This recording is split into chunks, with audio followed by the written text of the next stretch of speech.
Alright, throwing a bait caster over time can be easy.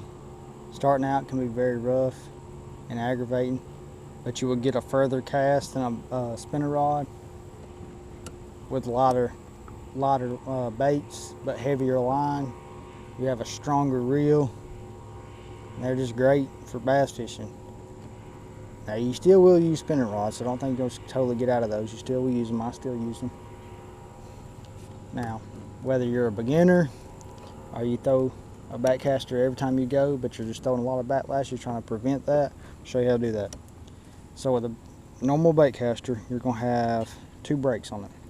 Casting brakes going to be on your left side if you got a right-handed reel, vice versa if you're left-handed reel. But you're going to have your casting brake and your spool speed. First thing you'll do before you even make a cast, the casting brake, just tighten it all the way down. You'll turn it away from it as far as you go until it stops. Alright? After you do that, next thing you want to do is when you push the button, you have to hold the spool with your thumb, because if you don't see it, just drops. Your finger controls the cast. When you cast this, you're going to push that button in, you'll hold your thumb on it and make your cast, and your thumb is just going to drag across the line. You'll feel the line the whole time, and then right when that bait hits the water, or right when it's hitting the water, you stop that spool with your thumb.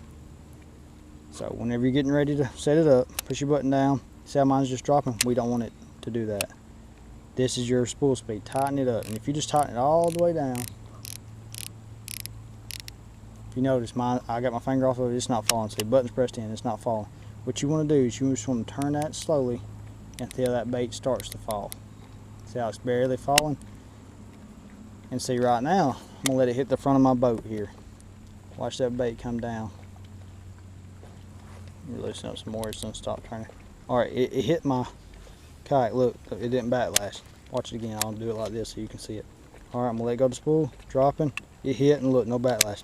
Now if I was to loosen that up to where the looser you spin, the faster it's going to fall. See, it's not falling fast yet. Alright, it's falling fast. Now watch when it hits my boat now. Watch this spool right here. Watch right here. See how I just kept spinning?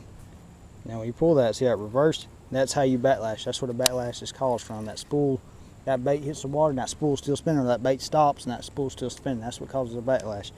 So like I said, tighten it to where that bait will barely fall, to where when it hits, it will not keep spinning. Alright, so now your spool speed is set. That's where you're going to leave it until you get comfortable casting it. Now what we're going to do is we're going to work on the casting brake. So first thing you're going to do is push your button down, hold your thumb on there, make your cast. You can see it cast a little while. I still stopped it when it hit. You still want to stop it when it hits. Still want to drag your thumb across it. But it didn't cast far. So what you want to do is just loosen this up a few clicks. Cast it now. See it cast a little bit further.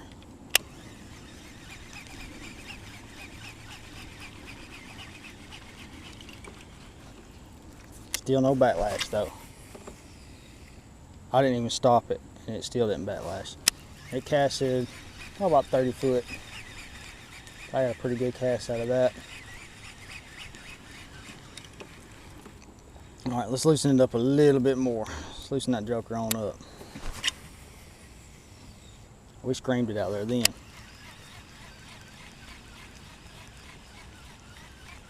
And just keep casting until you get comfortable with it. Keep playing with that casting brake.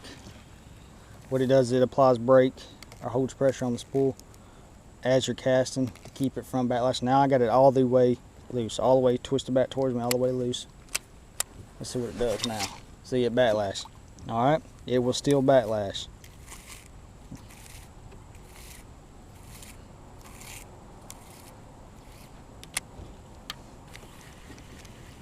That spool speed on the right here is going to get you your backlashes 90% of the time. That's probably what's causing you to backlash. I never have this brake all the way loose. Never. I never loosen it all the way up. Mine only stay turned a few turns out.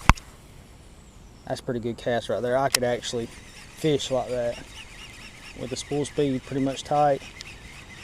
That casting brake a little loose. Now let's see if you can pitch. It usually affects your pitching. Let's see if we can still pitch it. we can still pitch it, but not far, not like I want. You're not gonna be able to skip it good or anything like that. But you pretty much, it's gonna take you a while of fishing with a bait caster before you're gonna skip with it. All right, now once you get comfortable, you just keep casting it. If you have to fish a year like that, then fish a year like that. Do not be in a rush to try to get better. The more you fish it, the better you're gonna get with it. But once you do get comfortable with it, this is how I set mine up, and this is how I fish mine. Tighten that casting brake all the way up. What I do is I loosen mine up to where it falls pretty quick. All right, see, it's moving down now. See, when I release it, it's coming down pretty quick. And that's how I fish mine. Now when I cast, I'm dragging my thumb across it. It casts a good little ways, but not super far, so I'm gonna loosen that casting brake up a little bit. And when you get to where you're doing this point, you're gonna have to keep your thumb on that spool or you will backlash every cast. This is once you've been fishing with it for a while, if you're more advanced. Drag your thumb across it. Yeah, and say I'm barely pitching. I was casting twice as hard to get it that far the other way. All right. And now with that spool being able to spin fast, I'm loosening up some more. Now with that spool spinning fast like that, you'll be able to do your pitches now. See, I barely pitched it. Yeah, if I pitched it as hard as I did earlier, I'll go twice as far. So now you'll be able to pitch it. Better get your further cast without casting it hard, because the harder you have to swing that bait to get it out there, the less accurate you're going to be as far as hitting what you're aiming after.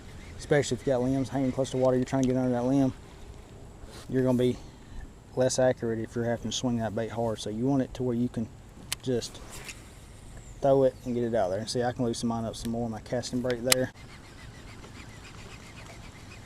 But you're going to have to keep your thumb on that spool, holding it to when you're getting ready to cast.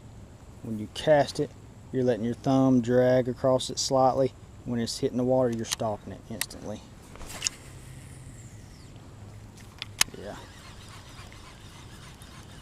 And that, guys, if you're a beginner or just throwing a lot of backlashes, start from ground one where I showed you there. As you get better, swap it over, do what I showed you there in the end of the video, and you will cast better, less backlashes. The less backlashes you got, the more time your bait's in the water, the more hook sets you're gonna get. Thank you for tuning in. Catch you in the next one.